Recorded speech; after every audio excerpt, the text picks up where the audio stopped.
નીલકંઠ સોસાયટીમાં રહી હતી। આજુબાજુમાં અત્યારે અહીંયા છે ને 5 સોસાયટીઓ આવેલી છે અને આ સોસાયટીઓ નહીં હોય ને તો 10 વર્ષથી આ શ્રદ્ધા પાર્ક છે। આ સોસાયટી અમારી બની ને 5 વર્ષ થઈ ગયા છે। આ રસ્તા જ્યાં અમે જેદુ વર્ષનું એ મકાન લીધું છે ને તેદુ વર્ષના અહીંયા આ રસ્તા આ જ હાલતમાં જોવા મળે છે। રોજ અહીંયા સ્કૂલ વાળા, હોસ્પિટલ વાળા કે સોસાયટી વાળા ગમે એ લોકો અહીંયાથી નીકળે ને અમે અમારી નજર સામે જોઈ છે કે આ ખાડો એવો છે ને આ ખાડામાં અમે 15 જણાને પડતા જોયા છે મારી નજરે, બરોબર। ગમે તેવી ડિલિવરી વાળી બાઈઓ ગમે જતા હોય ને રસ્તામાં એટલા હેરાન થતા હોય છે કે કોઈ અહીંયા કઈ કરતું જ નથી। 3 વાર અમે અરજી દઈ આવ્યા છીએ નગરપાલિકાએ પણ કોઈ અમને કઈ રિસ્પોન્સ મળ્યો નથી। આગળ અમારો પગલું લેવાનો એવો વિચાર છે કે અમે નગરપાલિકાએ જઈને ધરણા ઉપર બેસશું, બરોબર। અમારો એ નિર્ણય છે છેલ્લો। મત જોતો હોય છે ત્યારે બધા લોકો અહીંયા આવે છે કે અમે આમ કરી દેશું, આમ કરી દેશું, આમ આ રસ્તા ઉપર લાઈટો નથી। અમે રાતે આવતા હોય છે ને અમને બીક લાગતી હોય છે કે આ રસ્તે અમારે એટલું આવવું કેવી રીતે, કેમ કે આ બાવળિયા છે આ તે અમારે આ રસ્તે કેવી રીતે ચાલવું, બરોબર। કોઈ જ સગવડ નથી। નગરપાલિકાએ કેવા જાય છે ને તો એમ કે છે આ નગરપાલિકામાં નથી આવતું, અમરેલી ગામમાં આવે છે। અમરેલી ગામના ગૌયા જાવ ત્યાં કેવા જાય ને તો એ લોકો એમ કે છે કે આ ગામમાં નથી આવતું, તમે નગરપાલિકામાં જાઓ, બરોબર। અત્યારે અમે આ રસ્તો રોકીને બેઠા છીએ તો અહીંયાથી એક સરકારી કર્મચારીની ગાડી નીકળી હતી। એ લોકોનો જે ડ્રાઈવર છે અહીંયા સોસાયટીમાં રહે છે, કલેક્ટર ઓફિસની ગાડી હતી। એ છોકરો એની ગાડી હલાવે છે, એને એવો રોફ જમાવ્યો। અમારું એનું કહેવાનું મતલબ ખાલી એટલો જ હતો કે ભાઈ તું અહીંયા અમને થોડોક સહકાર આપ, તું આ જ સોસાયટીમાં રહેશ, બરોબર। એટલે અમે એને એમ કીધું તું અહીંયા ઊભો રહે, તું નહીં જાને તો તારો સાહેબ અહીંયા આવશે અને જોશે કે આ રસ્તાની હાલત કેવી છે, બરોબર। તો એને અમારી ઉપર રોફ જમાવ્યો, તમે કોણ થાવ છો અમને કહેવા વાળા, ગાડીના ફોટા પાડતા ને અમે સરકારી કર્મચારી છીએ, તમારાથી અમને કઈ કહેવાતું નથી। એ તો એ વાત ખોટી જ છે ને, સરકારી કર્મચારી હોય એનાથી આવો રોફ નથી જમાવતો, બરોબર। એટલે મારું કહેવાનું એટલું જ છે। અને ઈ છોકરો અત્યારે અમે એનો રસ્તો રોક્યો ને તો અહીંયાથી રિવર્સ મારીને ગાડી લઈને ભાગી ગયો, બરોબર। એનો કઈ વાત નહોતો તો એ શું કામને ભાગી ગયો?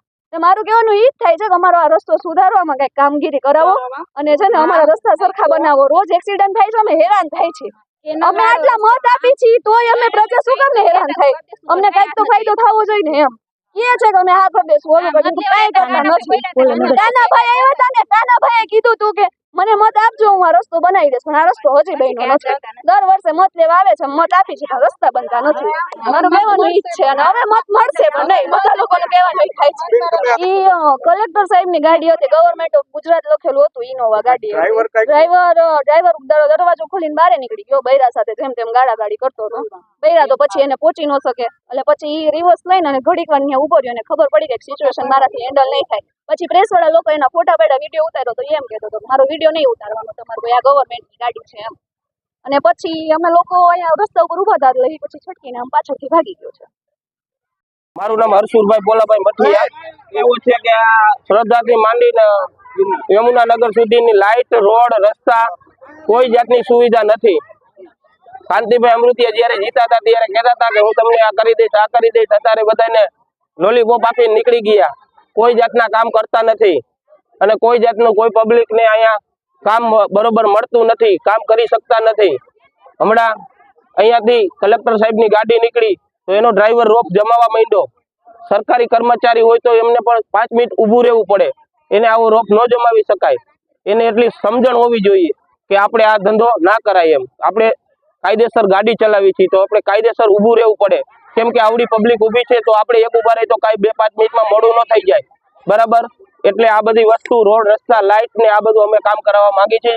અમે ધારાસભ્ય કાંતિભાઈ અમૃતિયાને એટલું કહેવા માંગી છીએ કે સાહેબ અમારા વતી તમે પબ્લિક વતી થોડુંક જોવો, ખાલી ખાડા બુરાવો, કેમ કે અહીંયા હું 4 દિવસ પહેલા એવો પડ્યો તો વરસાદના કારણે રાતે 3 વાગે કોઈ જાતની કોઈ લાઇટો ચાલુ નહોતી અને મને લાગી ગયું તો હું ઊભો થવા લાયક કોઈ નહોતો। એક રિક્ષાવાળા ભાઈ નીકળ્યા, એ પણ મને ઊભો કર્યો અને પછી હું દવાખાને હોસ્પિટલે જઈને પાટો બંધાવીને નીકળી ગયો।